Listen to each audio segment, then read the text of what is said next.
Today I have for you the next installment in Epic History TV's Napoleon series. Napoleon defeated Aspern in 1809. So let's go ahead and check this one out. An Epic History TV History March collaboration, supported by our sponsor, Osprey Publishing. In 1809, France, under Napoleon Bonaparte, was the most powerful nation in Europe. But the French Emperor's invasion of Spain and Portugal the previous year had failed to deliver the easy victory he'd expected. And with many of Napoleon's best troops and commanders now tied down in Spain, an old enemy prepared to challenge France once more.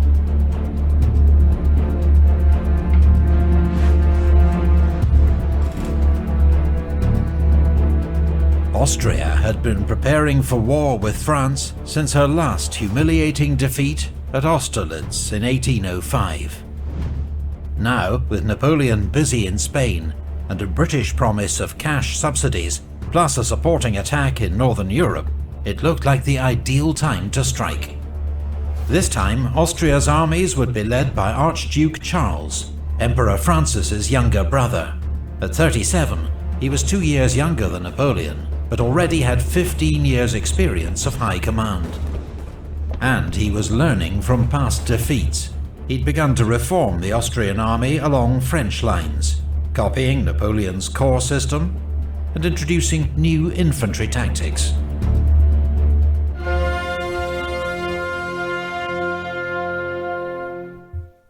In the Napoleonic Wars, infantry fought in close order, packed together, standing shoulder to shoulder. But why present such an easy target for the enemy? First, command and control. Before radios, orders had to be relayed by shouted commands, drums or bugles. Difficult enough in the smoke and din of battle, almost impossible if troops were scattered. Second, firepower. Smoothbore muskets were inaccurate beyond about 80 yards, so volley fire, firing en masse, was the best way to inflict physical and psychological damage on the enemy. Third, morale. Soldiers were much more willing to advance into danger or hold the line if they did so together as a unit, urging each other on. Fourth, defense against cavalry. Scattered infantry were easy targets for horsemen. Only by sticking together could they fight them off. The basic tactical unit of infantry was the battalion. A French line battalion had, in theory, 840 men, but in practice, nearer 500 to 600. Our example here has 605 men, a typical strength for a battalion on campaign.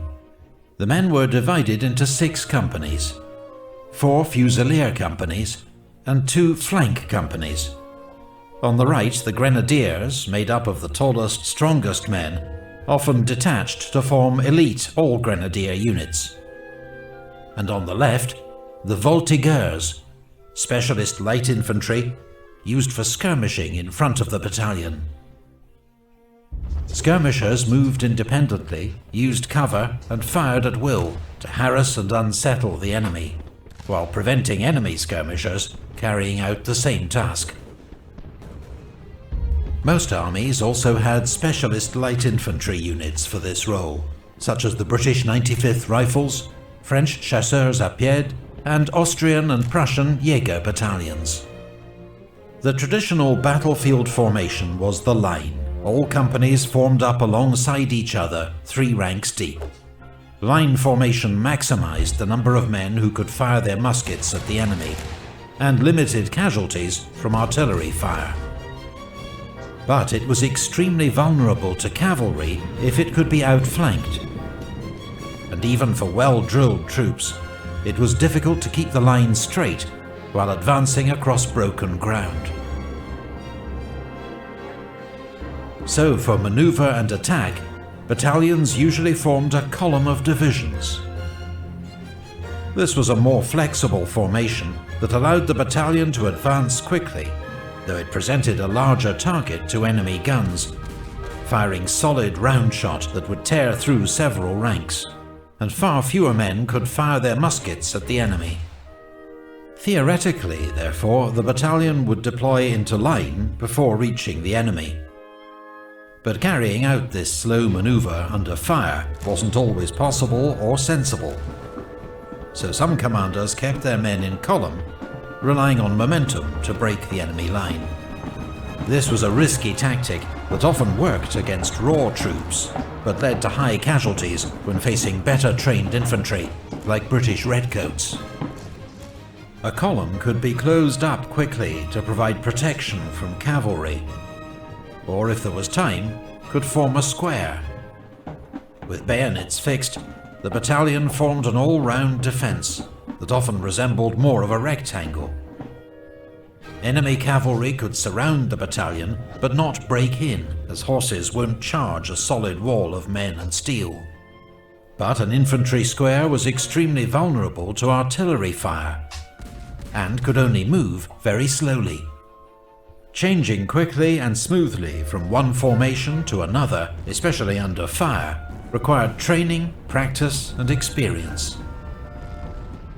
In 1809, the Austrian army began to use the battalion mass formation, crude but more suited to hastily trained conscripts. This was a dense column with limited firepower and huge vulnerability to enemy cannon. But it could quickly close up to repel cavalry using the same principle as the square, but without the complex drill, and was much more maneuverable. Napoleon, warned by his spies that Austria was preparing for war, left Spain and raced back to Paris, arriving on the 24th of January 1809. The French army in Germany, commanded by Marshal Berthier, would need urgent reinforcement. So Napoleon summoned units from Spain, called up young conscripts, and soldiers from his German allies in the Confederation of the Rhine.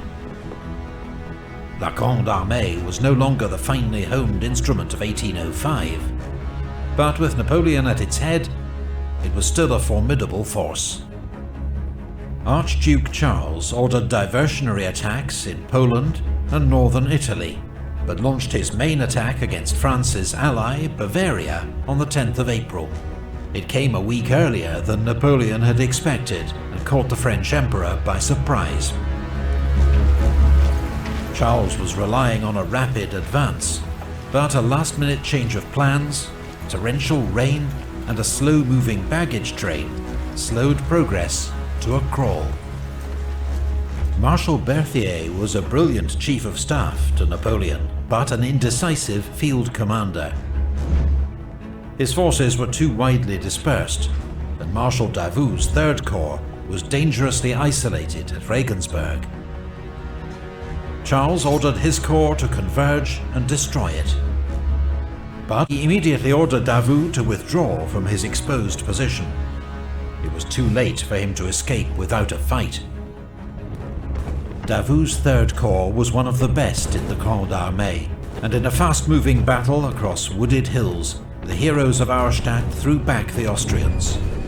Despite the heroism of General Major Liechtenstein, badly wounded, leading his troops forward, Third Corps escaped the encirclement.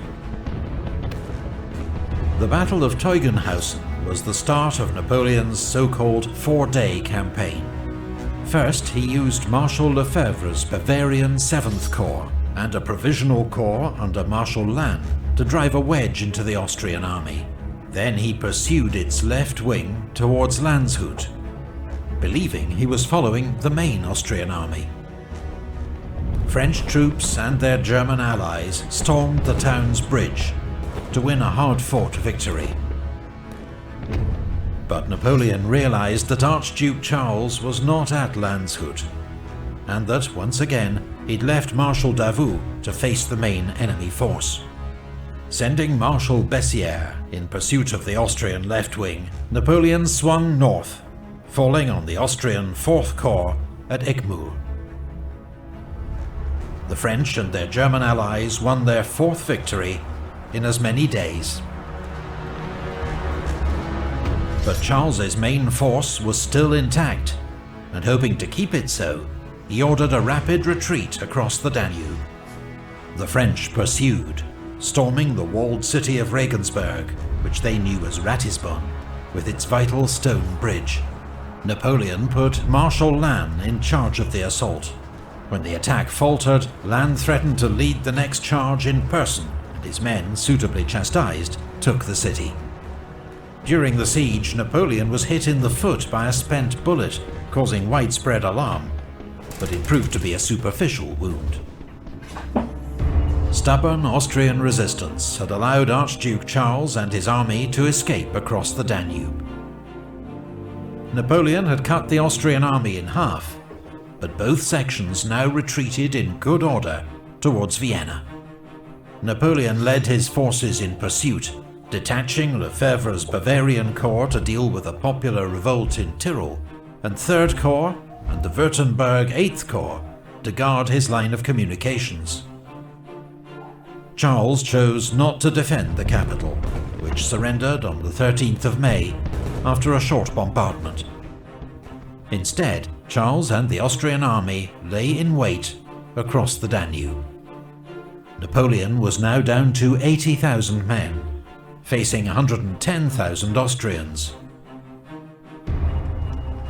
Charles's army had fought bravely and well throughout the campaign, but Napoleon still had a low opinion of Austrian troops and decided to attack.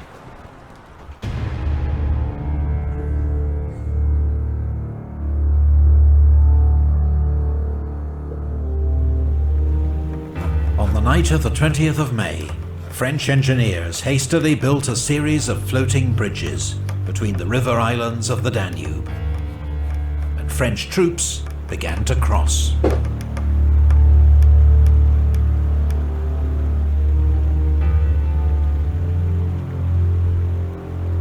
By noon the next day, across the river, about 24,000 men and 40 guns, holding the villages of Aspern and Essling.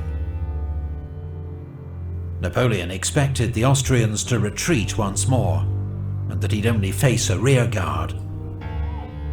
But reports soon arrived that the entire Austrian army was advancing against him in 5 attack columns, 90,000 men and 300 cannon. The situation got even worse.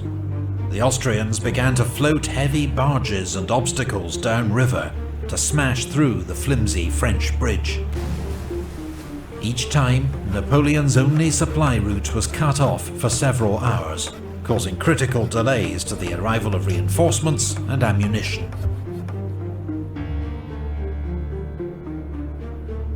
The battle began around 2:45 p.m. as infantry of the Austrian First Column attacked Aspern.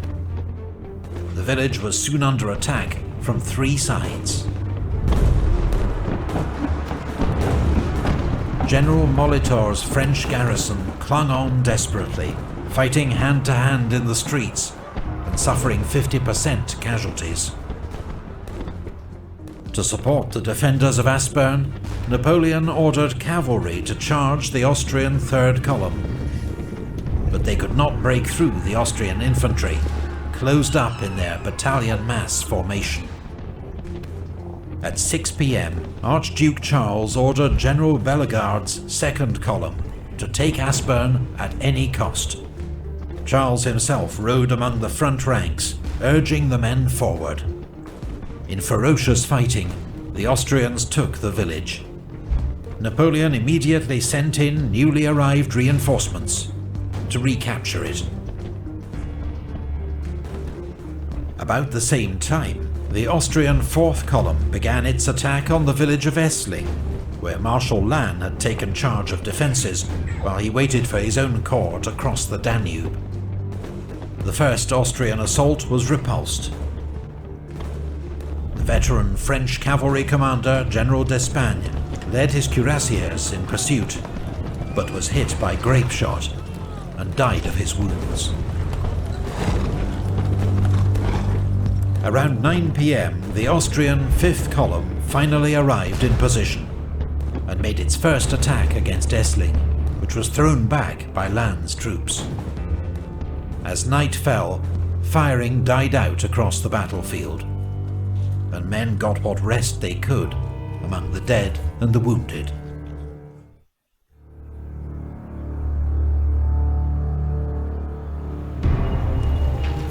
Overnight, Second Corps and the Imperial Guard crossed the Danube to reinforce Napoleon's army, which now numbered 71,000 and 150 guns.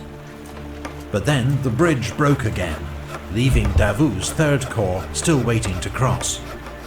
Nevertheless, Napoleon decided to attack, using Second Corps to break the Austrian centre. But first, Aspern would have to be retaken. Heavy fighting broke out in the village before dawn.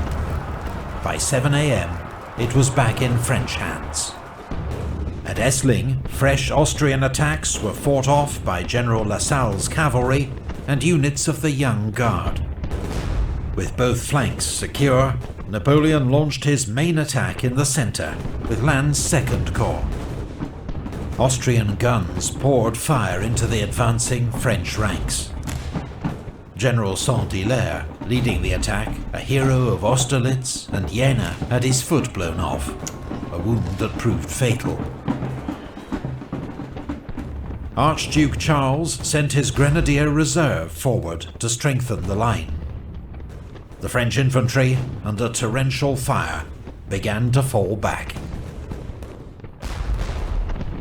At this critical moment, the French bridge over the Danube was broken again, halting the vital flow of reinforcements and ammunition to Napoleon's army. By 2 PM, the French had been driven out of Aspern once more. Heavy fighting continued in Essling, which was briefly captured by the Austrians, then retaken by the Young Guard. Napoleon knew his army could do no more. At 4 PM, he ordered his exhausted cavalry to make a last charge to keep the enemy at bay, then gave the order to retreat. Archduke Charles, whose own army had suffered huge losses and was low on ammunition, was content to watch the French withdraw to the island of Lobau. In the final moments of the battle, Marshal Lannes, one of Napoleon's finest commanders and closest friends, was hit by a cannonball that smashed both his legs. He died of his wounds a week later. It was a deep blow to the Emperor.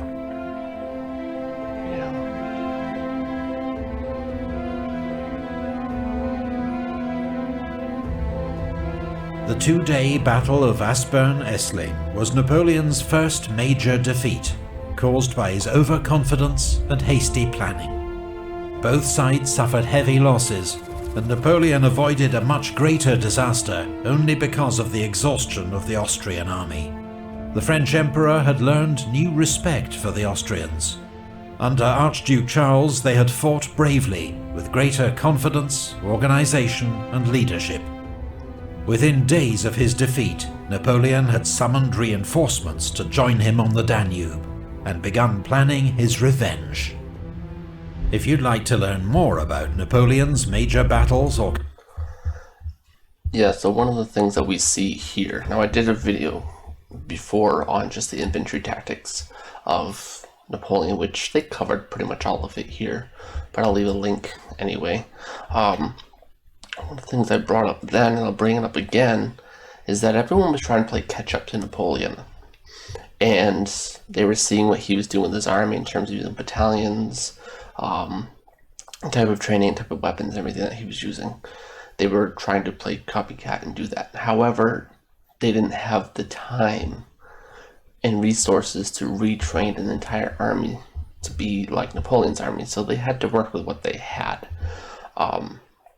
This meant sort of half-assing the strategies, and in a way that created a new strategy, because as you saw in the beginning when we were talking about that there were methods used by coalition forces that were very similar to Napoleon's tactics, but they were definitely like a watered down version or a quick and dirty version that you could easily teach an army without having to completely retrain them. But this is probably the first time in which we see this utilized. And it really hurts Napoleon because now he's expecting them to fight the way that they've always fought, and now they're fighting more like him. So it's a little bit of a complication for him because he's overconfident that he can beat them, and they are starting to use divisions and regiments the way that he does. They're starting to use some of the battle strategies that he uses, infantry tactics that he uses. Of course, they're not nearly as good at it, and their army's not as well trained at it. The French are still far superior, but Napoleon wasn't really expecting it. They also had taken on the rapid type of warfare to the best that they could, which is how they caught Napoleon off guard by showing up sooner, because that was a Napoleon move, to show up really quick, and everyone's like, how did he get here so fast? Well, I mean, they turn around and pull that on Napoleon. So he's his own strategies start being used against him, and this is the first time we see it, but it's not the last, because these strategies, and especially the divisions, I should say the organizations of militaries like this, don't go away. We still use them in some fashion today. That sort of organization of the army is not something that goes away. It only improves over time after the wars. It gets a lot better for these countries, but even during the wars, it does improve for all of these countries involved. So the gap between Napoleon's superior Grand Armée and the coalition armies starts to close, because a lot of the advantage that Napoleon has early on in terms of organization, in terms of superior tactics and strategies, starts to fade as the enemies begin using very similar strategies, their own forms of these strategies.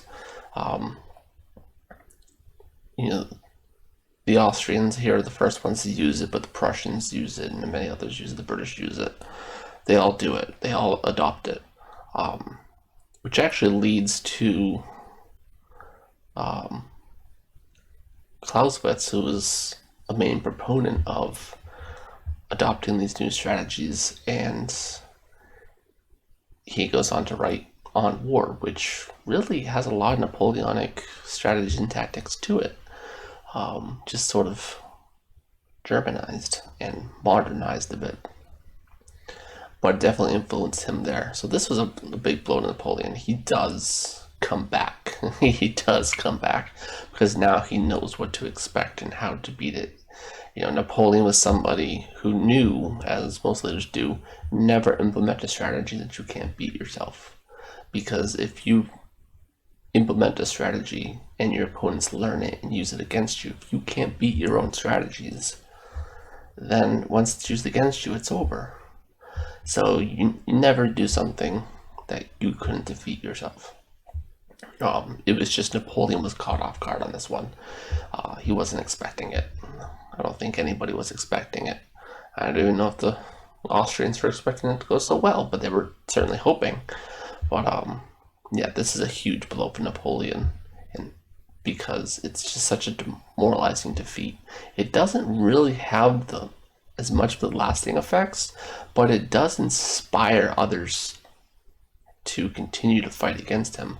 It does inspire other countries to rise up into new coalitions against Napoleon, even though he would go on to win a number of other battles. This one, and then these defeats in Spain, do show that Napoleon can be beaten. He is not unstoppable. And that taking on his strategies, his tactics, and making them your own, implementing some as best you can what he's doing, will give you the advantage. So it gives the coalition, these coalition countries, an idea to work with on how to beat Napoleon, and it does prove that he can be beaten. So it inspires them to fight on. They're less likely to just sit back, surrender, and sit on their hands.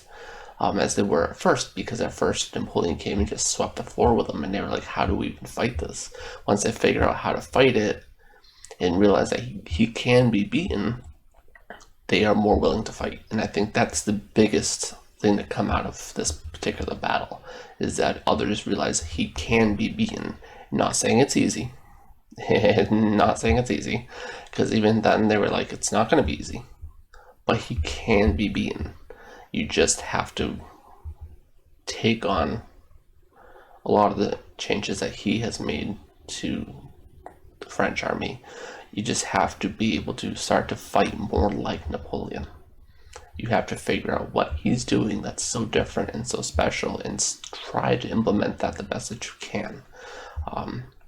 Using speed, specialized units, better division, better organization is really where he had his strength, and they were starting to close that gap. This is the first time we really see it. They do start to close that gap, and we see a lot more of that later on. And it proves to sort of be a major thorn on his side, because Napoleon's forces, his strategies can't really get a whole lot better because he's designed them to be a certain way, and they're already so good that in order to implement further changes is going to undermine everything he's done, because he's built an army around a certain strategy and expecting that to win. When it stops being as effective, it's very hard for him to go ahead and retrain an army again, especially when he's got half of Europe chasing him down. Not that he really needed to, because he was still very effective even up until the end. He was very effective. It was the campaign in Russia that just dealt such a massive blow to his army and his resources that he was able to be overwhelmed by the coalition. He was able to be stopped. But without that, I don't know how much longer it would have taken for them to stop him. Had he not suffered those losses in Russia, he may have gone on much, much longer. He probably would have, actually. He probably would have gone on quite a long time. Alright, so I'm going to end the video, though. Actually, if there's any weird edits halfway through this video, this little guy kept knocking the camera around, so I had to stop and pause a couple times. Instead of watching a video like you're supposed to. But anyway, I'm going to go ahead and end the video there. If you like the video, please like and subscribe. I will have more Napoleon videos coming out very soon, because I'm going through this entire series. If you have any other videos you want me to check out, please put in the comment section. I'll add them to my list of things I want to check out. Once I finish the Russian series and eventually this Napoleon series, I will be branching out into other things. Right now I just have a few different things I'm kind of touching on, but I'll definitely be doing. I think Soviet Storm has been one that has been mentioned quite a bit, so that one's definitely on my list. But once I clear out some things, I'll start some other stuff. Once I clear out some of these things already on my list. But I'll end the video there. If you like the video, please like and subscribe, and I'll see you next time.